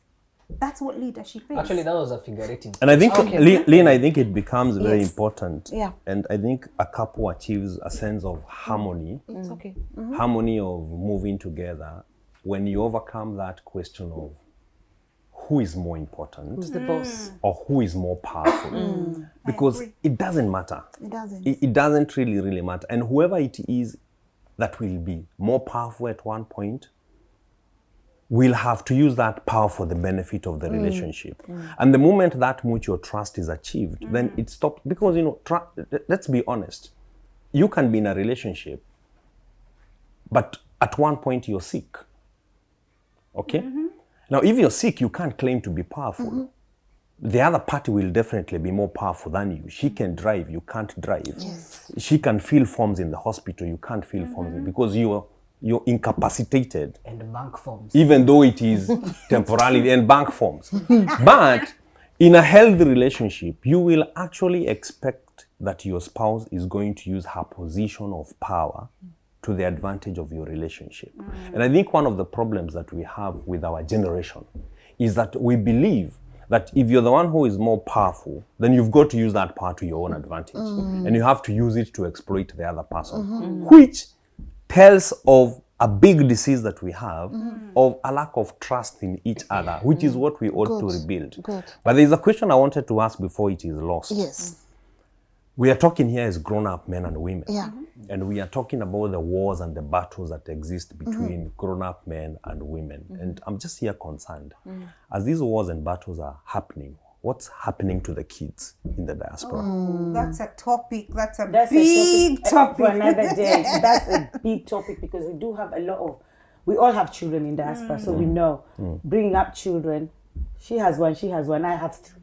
So, and I don't want to say my one was hardest because I have 3. It's all hard whether you have 1 or 10. Okay, there's a structure that if you put it in place, because I believe this foundation has to be strong. Because this country, there's so many rules and regulations about children. First, you cannot leave your child until, I don't know, they're 16 by themselves in the house. At 16, so they expect you not to work until you're 16. On the other hand, you cannot afford the nanny. If you're a single parent, what do you do? Because if you have a husband, then your husband can stay and then you go. But this comes a place that you're single. And then you can't leave a child until they're 16. So you must have a support system in place to help you bring up your children. So topic of the children, I think that's a big topic and for another day, because right now, as we speak, we have more black children in prison than the more black children in prison. We have Kenyan children in prison. Exactly. We have Kenyan children killing themselves, each right, left, center, being stabbed, being shot, being doing this. Yes. And you're thinking, where were their parents when all this is happening? Do you understand? So I feel like, especially with children, I feel like parents want to, because of the culture thing, maybe when you came in this country, they sold a cow. So you came in this country. So you have to replace that cow. So for you to replace that cow, you have to work. And who is suffering? Your children. The children. And then we have this system of replacing things, material things, with our absence. So we buy them 500 pounds trainers, buy this, we buy presents for them. You're trying to compensate. Compensate Presents. presents or presents. But we try and buy all this and then we're not there. But not forgetting that there's also a voice outside that is waiting for your children. So that voice is stronger than the voice inside. And my daughter one day told me that, Mom, the voice outside is stronger than the voice inside. Because you've told this child so many times one thing, but yet they go outside and somebody tells them, they come back and tell you, you know, mom, so you're like, I've been telling you that all the time, because that voice is stronger. And that is my fear for us as a race, that as we fight in our relationships as men and women for superiority and for who is more important than the other, who has more money than the other, who is more intelligent than the other, we miss out on the point that the enemy is destroying our children, is devouring our children. And this is why this conversation is very important. I think, you know, there's a Swahili thing that says, vita vya panzi, neema ya kunguru. You know, like you said, as we are fighting, another person is stealing our kids. Yes. Yeah, that's what it says. I think you guys have heard of that. But the question I really wanted to ask earlier, It's okay. about men's vulnerability is, consider water. Water is one of the softest elements. Do you also not think water is also one of the strongest elements? Very true. In fact, water. So it is possible for a man and a woman to be as soft as they can when they need to, and as strong as they can when they need to. But they start. We are elements. By the way, let's not even go there, because I can explain to you how we are water. But let's not go there. But also, let's forget water. Think about God, right? If you believe in God, and if you don't believe in God, you guys who are scientists like me and spiritual, there is life. Life is also very soft. Yeah. But at the same time, it's very strong. Yeah. So you have to think that, can I be like that? And our job is to be like that. When do I need, like when you're hugging your child, how soft can you be? When you're chasing a dog from your child, how strong can you be? It requires that flexibility. You know, on the topic of vulnerability, when I listen to the men talk out there, it's not that they do not agree that they need to be vulnerable, but they disagree on who should talk to them on vulnerability. And let me tell you one thing, they don't want the women talking to them about vulnerability. Okay? Because men have been lectured by women for too long. Okay? And men feel like you women talk to them from a balcony. It's like you're here. It's like you feel like your life is so in order. It's like you've sorted your issues. Now you need to sort out the men. Why want to understand? You know, there was a softer way of putting that. You didn't have to say we talk as if we're in the balcony. I'm just being candid. And I agree with what Eric is saying, because even some women always think that, and that's again where the problem is. Oh, nitam change. How do you think you can change a man? Actually, because you think you're here, you're in the balcony, so the man is there. When I get this man, I'll change him. And you cannot change a man. That mentality is wrong. A man will only change because he wants to change for you, but you can't. And I feel that's the stupid thing women do. Please stop trying to change most a women man. do that. I saw a quote, and the only man that you can change is the one in diapers. Yes. That's true. And you know what I want to say? They didn't even allow me to finish. No, sorry. They went to the balcony. This conversation is over, guys. No, wait. Please. I just have one more thing. What I wanted to say is, naturally, women are strong mentally. We have more women who are strong mentally. Men are strong physically. Okay, and I'm just coming at that point where we're asking who is the head and who is not the head. And to me, I feel like a man should 100%, and that's my own opinion. A man should be the head of the house, because. And the women, and that's where I think a lot of women have lost it. The women are the neck. The head cannot go anywhere without the neck. So if you allow the man to be the head, and you take your position as the neck, you're still going to control this head, because the head cannot go anywhere without the neck. So you'll be in control, but you have to allow the head to be the head, and then you be the neck. That's my own opinion. And I feel like a man should be the head of the house. The man should have their place in the house, and that I feel a man will feel more respected. And then it comes to love and respect. The man the man wants respect, the woman wants love. Yeah. Okay? And once that has been established, you'll have a good relationship. Yeah. Even though my one left me, but now, if I knew what I know now, You would probably probably. you wouldn't And have what left. you're And I love you're that. experiencing now. And what I'm experiencing It's now. good. It's you wouldn't have- beautiful. He shouldn't have gone, but he left me. But now I also feel good that he left because then I learned different things. Because probably if we were still there, I wouldn't have want to be a neck. I still want to be. I'm the head of the house. Do you understand? But now, because he's gone, if somebody else comes in, I'll give that person opportunity to be the head, and they'll be the neck. Yeah. I'll And still we learn continue- every day. And we learn every day. I want to wind up, guys. That's wisdom. Yes, I want to wind up. I know you guys can go to the balcony, calm down, Go to the basement. go to the basement, you know, Change some diapers. change some diapers. I was like, Joshua. Yes, but I want to wind up because I know we do have a panel discussion with the men that you guys will also be watching pretty soon. But I want to give each and every one of you an opportunity for a parting shot and briefly touch on anything that you felt you needed to say in the conversation that we did not address. Eric, you'll go last. Thank you. I'm in the balcony. Oh yeah, take your balcony. Even though it's been addressed, I'll just reiterate to say any relationship is a partnership. If we have to move away from the mentality of our parents, because before we were saying men are the head of the homes, where in some situations like where I was in, there was not a man for a long time. I had to be man and woman. So when you find someone coming to join you, you find it works more easily because there are things I've been used to do, like changing my puncture, cutting grass. So when he does that, it feels like he's doing me a favor. Not that he's a responsibility. So it's more like a partnership. So for me, I always say for any relationship to work, that respect has to be there. No one has to be above the other one, but respect and admiration should be there.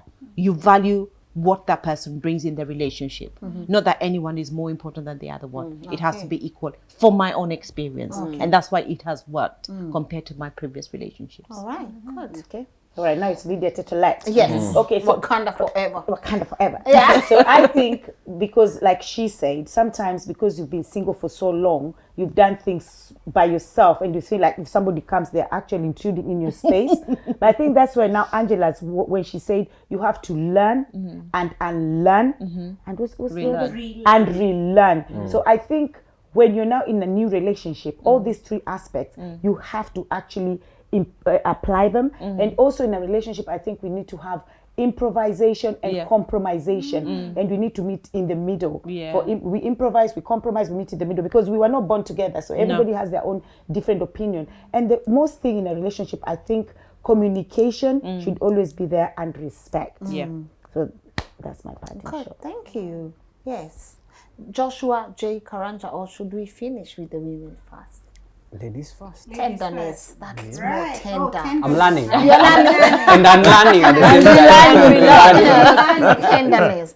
Angela. It's just been a most uplifting conversation. Yeah. The way it's gone, I feel like I have grown from each one of you. Yes. And what I can say is something that we all, I think we all are coming to this point that it's not about being black or white. It's about being a human person.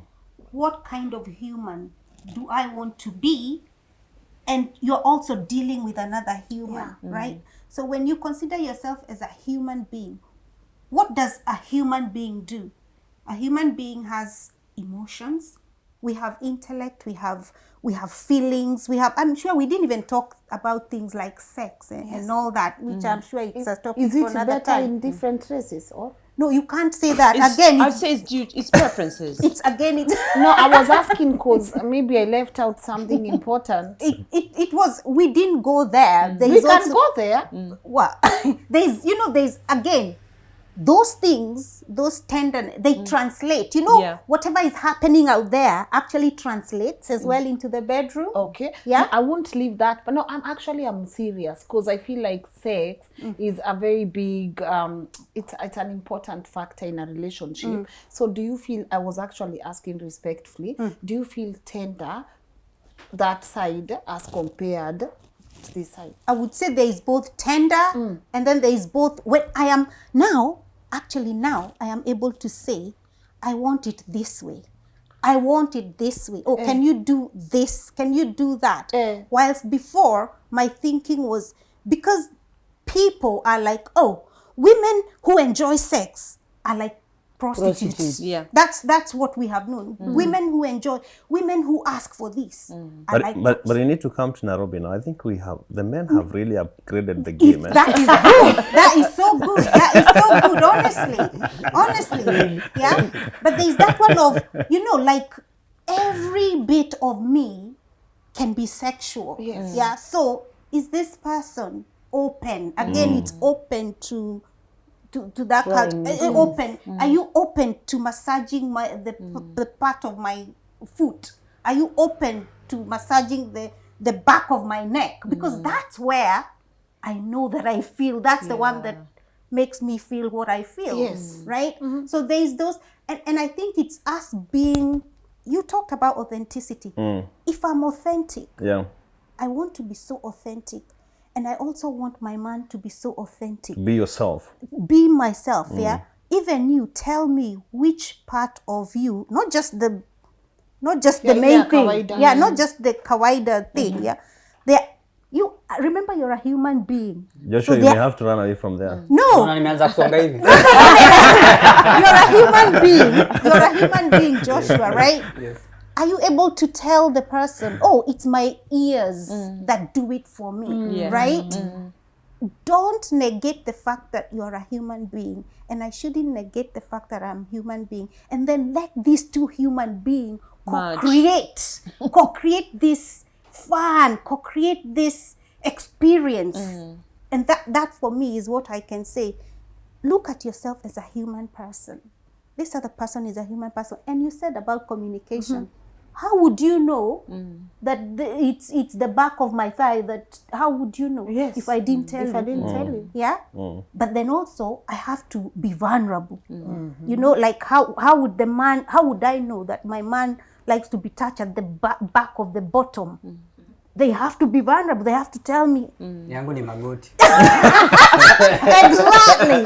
Or it's my hair at the back of the man. You see? Yeah. So vulnerability, authenticity, so important, I believe, in relationship. And just openness. And foreplay. Yeah. Part of the foreplay is that one of, text. Anyway, I'll leave it there. We were going somewhere. Oh, we were going. Yes. Mom, do you want to add to that? No, I just to add a little, because you've said a lot. Yeah. In any relationship, as you said, openness. Yeah. Asking the person what they want. Yeah. Maybe we were not in that position years ago in our previous relationships, just to say, this is what I like. Yeah. We've been single for a long time. And then you get this person who asks you, what would you like? And you're like, hey, I can answer. I can actually be vulnerable and say Someone can actually ask me. Exactly what works for me. Then you can say, actually, nataka hii. Exactly. But and then he says, really? Yes. And then it becomes a norm. So the intimacy, the foreplay and communication just becomes a norm in that relationship. Thumbs up. But if I may ask for the benefit of the men, do you think that is an issue that you now achieve because of dating white men, or is it that you've also grown up more as a woman and you're more mature, you're more confident? I would say you're more self-aware. Yeah, I'd say I've grown up, and as Michael Jackson said, it doesn't matter whether you're black or white. It's what you learn along your journey. You open up to your vulnerability and just say, this is what I think I might try. I want, it worked for me before, this I didn't like. Just open, discuss. If it works, you say, stucky, let's try this. And it just works. I think some men just don't like they don't like being put in that position to say, stucky, you know, it's like we're there, hang on, let's go.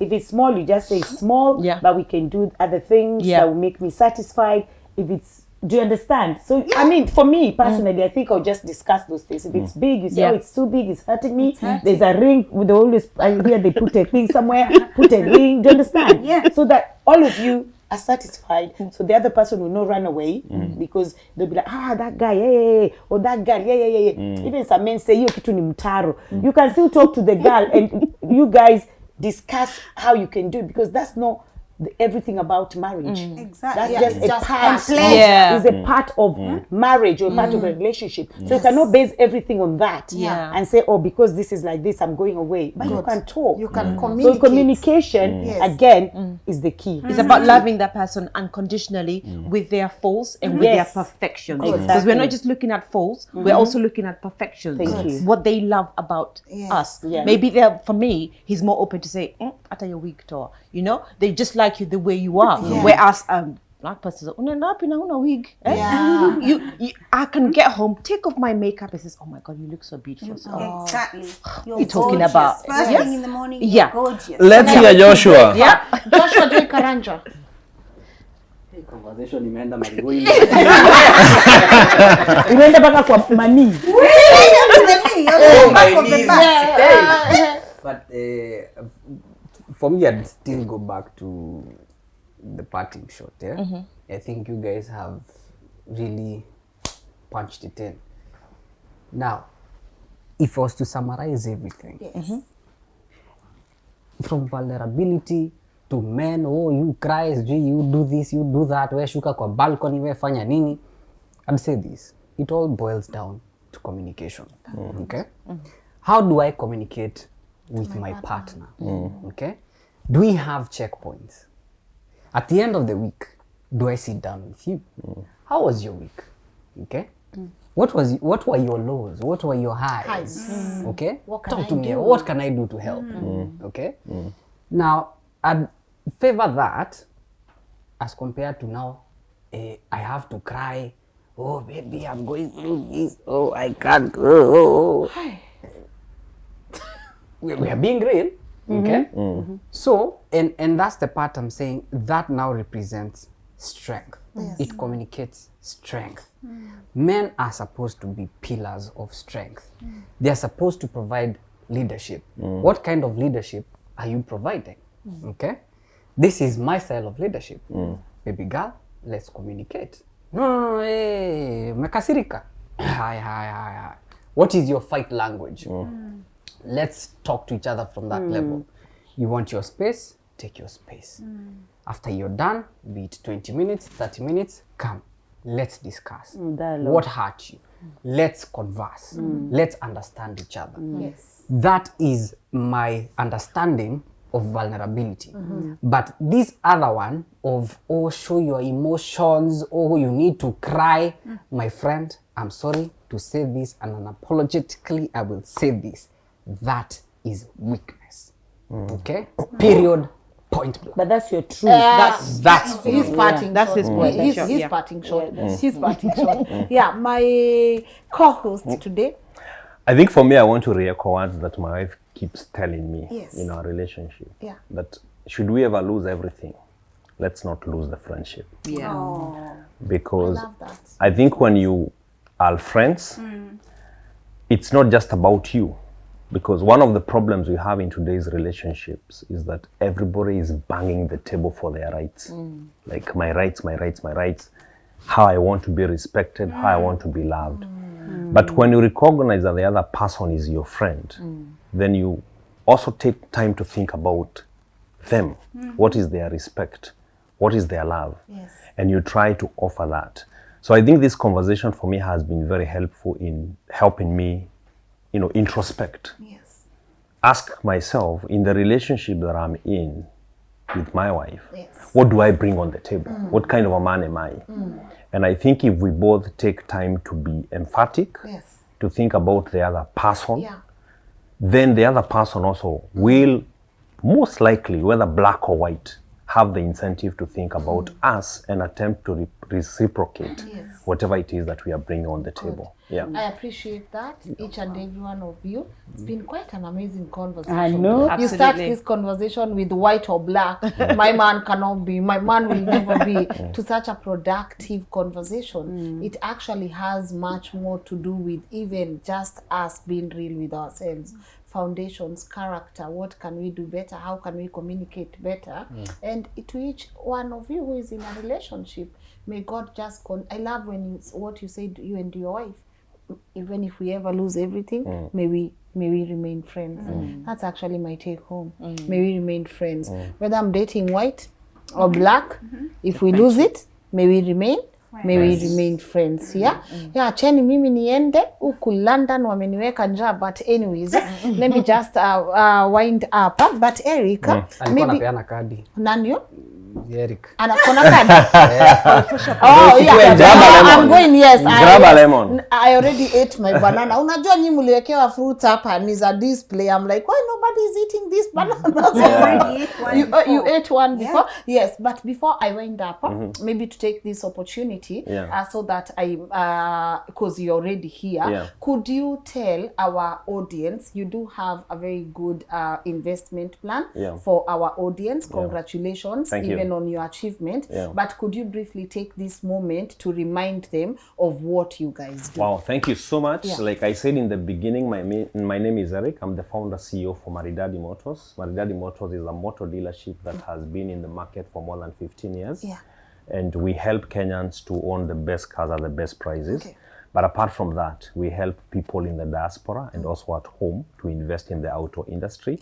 And as you know, every Kenyan wants to own a car. And that means that there is demand for vehicles, and it is a good industry to invest in. There are different ways that somebody in the diaspora can invest through us. One is that they can invest in a car to lease. Once you invest in leasing of cars, the investor is able to make up to 15% return per year, which is 30% in 2 years. And that means that if you invest 1 million shillings, in 2 years you get back 1.3. We also have a product we call import to sell. It gives you similar returns, 15% per year, 30% in 2 years. But also if you want to own a car and you're in the diaspora, and you're saying, I don't have the full amount of money to buy a vehicle, our circle is happy to finance you. It's one of the reasons why we get investors, so that we are able to finance people to own vehicles. So you're in the diaspora, you want to buy your own vehicle, you want to buy a car for somebody at home, you need that financial push, you can join our circle, and we are able to finance you up to 50%, and you pay softly without pressure for 2 years. You forgot we have also sparkling. You can take your carpets, guys, and duvet. You nitakufanyia car wash pia. And we have a driving school also. Me, I'm a great friend of Maridadi. So when an opportunity represents itself, I won't shy off from talking about your products. Angela, you have a book. We hosted you last year. So maybe you can also remind them where to get the book from. Oh, actually, that is so good. I like the way you said that you don't shy away from, a year like last year, a time like now, I became a bestseller, right? Wow. Actually, it reminded me, how Facebook reminds you, forever grateful. And the book is called Smuggled, and it's on all bookstores all around the world, and I'm so grateful. It's about a Kenyan girl that was trafficked, and you need to read the rest of it for yourself. I understand. And I love the cover. I think I told you that you are very intentional with the quality. So congratulations. Joshua J. Karanja, we are looking forward to the men's desk, my friend. Hata siyo peke yake. Ni gani ingine inakuja? Niuze sera. But please, the government of Kenya, do not come for me. I am still trying to earn a little bit of income. So apart from the men's desk, I'll be coming to you with crazy content on overlanding. That is going off-road, and I hope I'll also be inviting Eric of Maridadi Motors. I'd like to test the cars he's selling, especially the 4x4s, and just bring content on men in the bush. Good job. We are looking forward to having conversations there in between. Musiende kwa matope sana. I know that's what you guys are looking into going. Uga. Now that we are talking, I wanted to take this moment to thank all our customers in the diaspora, because I have come to appreciate that it takes an extra level of trust for somebody in the diaspora to do business with people at home because of the experiences that they have gone through. And we have quite a number of them doing business with us, investing with us, buying vehicles with us. I want to tell them a big thank you from my desk, and to promise them that we are very committed to keeping our promises. Yes, you know, the last time we had a conversation on diasporas, you and Lydia, you mentioned you would be bringing Lydia something from Kenya. I brought her something. Okay, I would want to see that. But Lydia Tetolet, please don't do that. Tetolet, you just came from hosting one of the biggest events. I'll be putting out a documentary on the same in the UK. Kenyan Friends in the Park, congratulations. We saw people attend in big numbers. What you are doing is incredible. What do you have to tell yourself? Well done. Good. Wow. Good. Well done. You are deserving of all the good things coming your way. And I hope we can look back the way people have Afrofusion and all these mega events. We can look back at Kenyan Friends in the Park and say, we did that. This is us. Look at that. Yeah. But ma'am, thank you for coming. I did host your beautiful daughter, Gina, such an incredible mind, and just congratulations for being open and vulnerable about things that people would not. But if our audience are watching, where can they even find you, and how can they connect with you? To me, to be honest, I'm a very private person. Yes. I don't do social media. Yeah. I'm kind of under the radar because the kind of job I do, I work with special kids. Yes. So you don't want to put yourself out there in social media. My work, first and foremost, is to safeguard my own child and safeguard other children. Yes. So I do a lot of things. I do a lot of races on my own for my own mental health. I think I touched about mental health, and that's something I'd like to talk maybe in future, because I think there's a lot of issues. There's a lot of bereavement, which people land in mental health, but they don't have that space to talk about. There's nothing to be ashamed to say, I'm depressed. That is part of life. Taking antidepressants could be part of life, but it shouldn't be permanent. And people should be able to say, I was actually depressed, but I've overcome that, and I feel my whole self. So maybe that's an avenue the show can actually touch on. I appreciate that. I'm looking forward to having this conversation with you next year, hopefully, or even if we come sooner, and keep doing what you're doing. Thank you. Working. And thank you for coming to my house as well. Thank you for the food. Beautiful food. Beautiful Hey, thank you. Allow me to wind up so that I can give my audience a break, so that they can just go and continue doing the dishes. I don't take every moment that you guys just watch our shows for granted. And in the wise words of Bruce Lee, be like water, my friend. Just be like water. For me, my take home is something Angela said. Water is soft, but it's also strong. Where you are, just weigh yourself. See when you need to be soft and when you need to be strong. But other than that, what's your take home on today's conversation? I love your feedback on the comment section. And just a reminder, this one for me and also for our editors, Kelv, who says that if you are watching this without subscribing, you are doing a great disservice to our channel. Please subscribe, share our work, like, comment, just distribute it out there so that we don't get to keep all this in our platform. I want to thank also our amazing partners. I know Maridadi is here well represented, but allow me to say thank you so much to King's Developers Limited, to remind you of the amazing products that they have. And I keep saying, if you are looking for an apartment and if you are looking for something in Hautakoniwa anytime soon, just walk to their offices at Prism Towers. They are also behind that beautiful building. Get yourself an affordable house. If you are looking for something from 1 million, 4 million, 30 million, they have all that covered, and they are also ISO certified. And of course, our amazing partners at Hyso Properties Limited.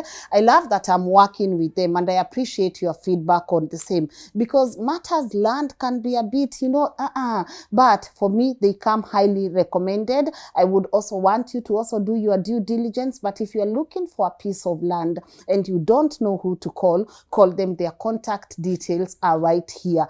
Family support, they always come through every time we need them. Hey Lynn, what are you guys? They just are just amazing partners of the platform. Tap tap send, asanteni sana. If you are looking into sending money to your loved ones, which app do you use? Now usiseme tap tap because I'm here.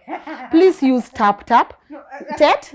I use all. I'm a trader. You are a trader. Yeah. Can you do tap tap today? Then tomorrow do another one. Ma'am, can you try tap tap also for me? because they are amazing. Because they are amazing. Eric, I don't know if you're sending money back home right now.